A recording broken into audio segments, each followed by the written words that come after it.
What? Hi, Arjun. How's everybody doing today? I'm doing great. Yeah. Oh, I mean, is today a Friday? No. Anyways, okay, it's not a Friday. That's probably why.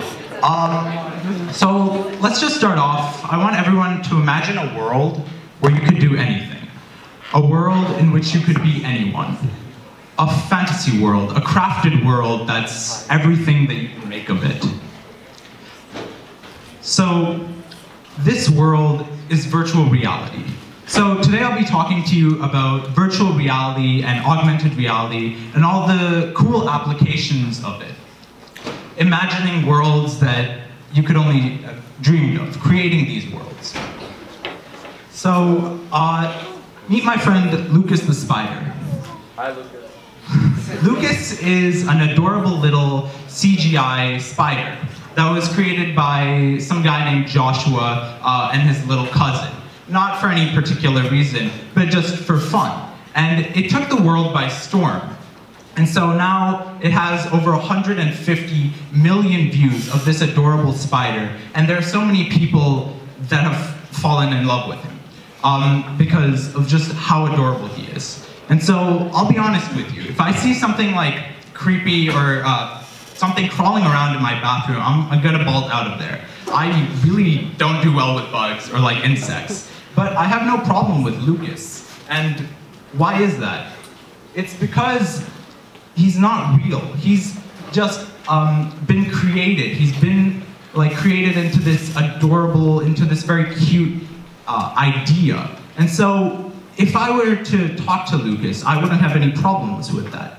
So I was thinking, what if you could apply this more? What if you had somebody who's normally afraid of spiders, but they have no problem with Lucas? They're able to talk to him. If they were to have a conversation with Lucas, they'd be able to overcome this fear of spiders. What if you apply that more? What if you had somebody with a fear of heights? They could, using virtual reality, they could go through every skyscraper, or they could like do the tightrope across like a canyon. And so they could do things that they would never be willing to do in real life through virtual reality. Like do the things that would make your skin crawl. And so that's something unique about virtual reality that I don't think we could have ever gotten anywhere else. This is a real thing right now. It's called Google's VPS, Visual Positioning System. And so let's say, I'm sure all of us have a similar experience. Let's say you're heading downtown with some friends to go get lunch or something. And so you get off at college, and now you don't really know where to go. Like your friend gave you some directions about some street, except you're not really sure where the street is. So you're left trying to piece together the information that you have and try to apply it to the real world. Except now you don't have to. Now you're not left in that awkward middle ground trying to put the digital world into real life. Now they're merged, one and the same. And so everything that you see on here, it's added on to the real world. And so now, instead of getting lost and being left by yourself, now you can have like an animal guide, a little fox that can just take you to where you want to go. And so if you see some of the videos of this, it shows the fox going down the street with you, the fox turning its head towards where you want to go. And so when we see this with the ability to add on all the information that we have in our cell phones just onto the real world, it'll really change the way that we take a step forward.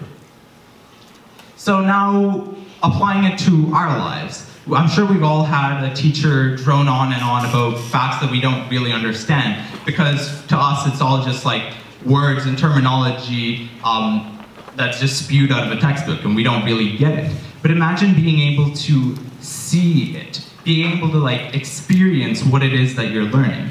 If you're learning the heartbeat, you could see a real heart pumping. You could see the cells in the body move around, being able to live it. That's something that you'd never get from a textbook or just being an ordinary student. And so I think that this will change the way that we really see and we really learn everything. And so, but it's not just us, it's not just students, it's everybody. Everybody can learn in a new way, because I'm far more likely to trust a pilot that's had 1,000 hours of flying experience before he's ever stepped foot in a cockpit.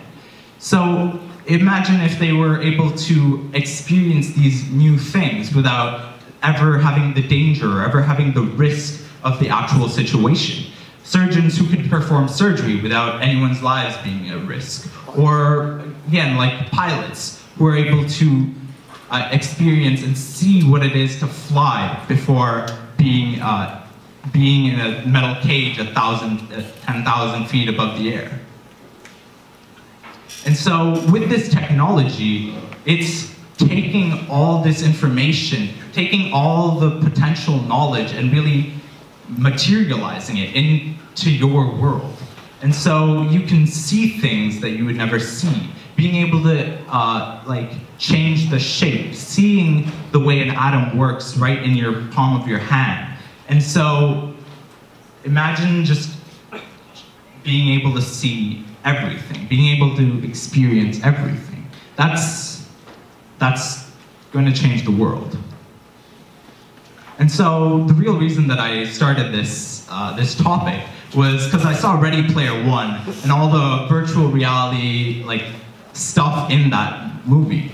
And so in this movie, they have something called an oasis. It's a virtual world in which they can play as random characters. There's a lot of fantasy, pop culture references. And so I thought it was really cool because this ordinary person in, I believe, Ohio was able to be like a great warrior, a great detective, and so he was able to be anything that he really wanted to be through the power of virtual reality. He could go to every world that he ever wanted, every world that he ever thought of.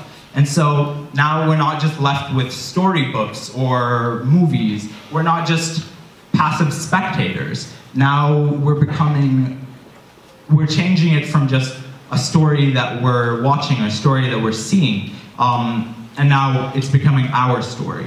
We're put into it, and that level of immersion is going to change the dynamic of how we learn, how we entertain ourselves. It's going to change the dynamic of the world overall. And so this isn't just something that we're doing alone. It's not just our world. It's something that we can share throughout everything. And so we share these new ideas, these new concepts, being able to bring forth and materialize things together as a society. And so it's not just changing our individual lives, it's changing the way that we interact with each other, the way that we learn, the way that we step forward in the world. And I think that when we change all these little things about the way that we are, the way that we interact, I think at a fundamental level, we change who we are as people. So if I leave you with anything today, I think it should be like a wonderment, an amazement at the idea of the potential of the technology that we're making today. It's not just changing our world, it's creating new worlds entirely. And I, for one, can't wait for that new virtual world.